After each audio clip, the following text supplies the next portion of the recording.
पता लगा ये श्री राम को नहीं मानते, उनके नाम को बदनाम करते हैं। जो श्री राम का मानने वाला व्यक्ति है वो कभी शराब नहीं पिएगा, अंडे नहीं खाएगा, मांस नहीं खाएगा, वो झूठ नहीं बोल सकता, वो पराई संपत्ति पर गलत दृष्टि नहीं रख सकता। राम का भक्त कभी भाई से लड़ाई करेगा ही नहीं। आज कितने मुकदमे गांव के अंदर, गांव के चलते कचहरियों पर जाओ, सबसे ज्यादा लोग तुमको गांव के बैठे मिलेंगे।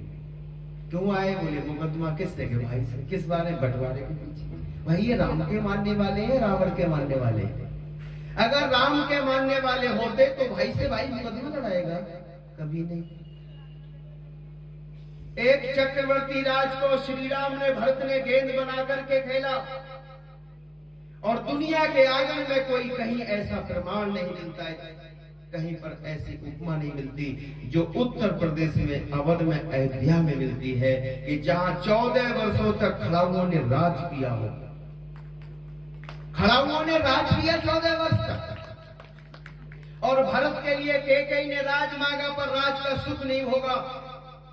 नंदी गांव के अंदर गड्ढा करा के गड्ढे में बैठकर लेटकर चटाई पर 14 साल गुजारे थे। ये है भाई के प्रति भाई का प्यार। आज थोड़ी जमीन के पीछे, बंटवार के पीछे, बदायूं में थे, बबूल के पेड़ के पीछे भाई ने भाई को मार दिया। मुजफ्फरनगर में पानी लगाने के पीछे नहर का पानी आ रहा था तो 2 भाई लड़ गए, एक ने एक का फावड़े सर काट के मार दिया। ऐसी बहुत घटनाएं आती हैं, लेकिन जो श्री राम के आदर्शों पर चलता है, मुझे पक्का विश्वास है वो कभी भाई का अपमान और तिरस्कार कर ही नहीं सकता। उसके सामने ये चीजें तुच्छ है। मेरा एक ग्रुप बना हुआ है मेरे मोबाइल में, वो केवल मेरे परिवार के लिए है। उसमें लिखा है मेरा एक सुंदर सा परिवार।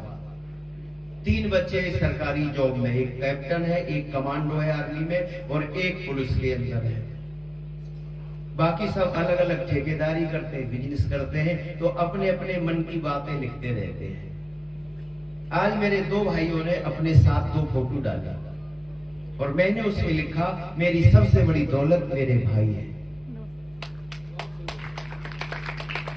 मेरी सबसे बड़ी शक्ति मेरे भाई है।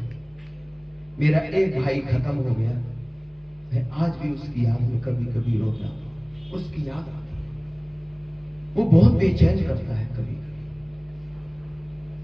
और मैंने भाइयों से कहा तुम्हारे सामने ये सब कुछ तुच्छ है, जमीन मकान ये 100 बार खरीदो, 100 बार पी सकते, पर भाई नहीं मिलता। जब अयोध्या पर से गए थे 14 वर्ष वनवास के लिए श्री राम और रावण को समाप्त करके जब लंका पर विजय प्राप्त की तो लक्ष्मण ने कहा भैया यहां कुछ दिन रहा जाए, ये सोने की लंका थोड़ा मन को लुभा रही है।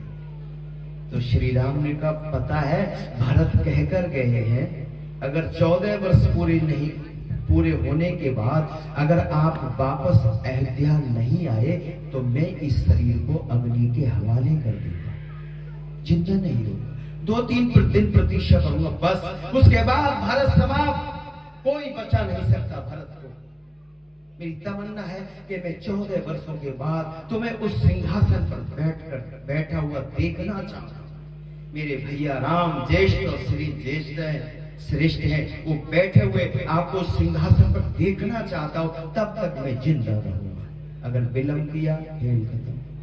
लक्ष्मण भरत अपने आप को मिटा देगा और भाई क्या होता भाई, उस समय श्री राम ने क्या कहा भाई को रतन, मोहल्ले के, गांव के, बस्ती के, क्षेत्र के लोग मिल सकते हैं, संबंधी मिल सकते हैं, प्रदेश के लोग मिल सकते हैं, लेकिन बिछड़ा हुआ भाई, दुनिया से गया हुआ भाई कभी जीवन में नहीं मिलेगा।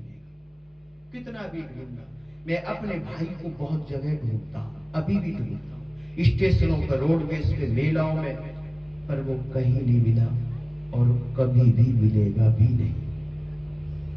इसलिए अगर श्री राम को मानते हो तो भ्रातृत्व प्यार घर में पैदा करो। भ्रातृत्व प्यार की बड़ी जरूरत है। सीने पे 100 बार सहे जब जब दुश्मन की तलवार चली और हिम्मत आदि टूट गई जब आंगन में दीवार खड़ी। आज दीवारें खड़ी हो रही और हम श्री राम का जयघोष करते हैं, हम खड़े कहाँ हैं? तो आओ श्री राम को भी मानो, श्री राम की भी मानो। जो श्री राम के भक्त हैं वो कभी नशा नहीं करते, कभी गंदा खान पान नहीं करते। श्री राम ने तो बेर खा के काम चलाया, कंदमूल खा करके काम चलाया, और कितने बलिष्ठ थे, कितने युद्ध किए, कितने संघर्ष किए। तो ये महापुरुष हमें जगाने के लिए आते हैं। और हम जिस देश में रहते हैं, ये देश बहादुरों का देश है, ऋषियों का देश है, महर्षियों का देश है, तपस्वियों का देश है, बलिदानियों का देश है, त्यागियों का देश है, मनीषियों का देश है। हम उस देश में रहते हैं। ये गीत बड़ा प्यारा मुझे याद आया, वहीं से एक छोटी सी कथा आपको सुनानी है।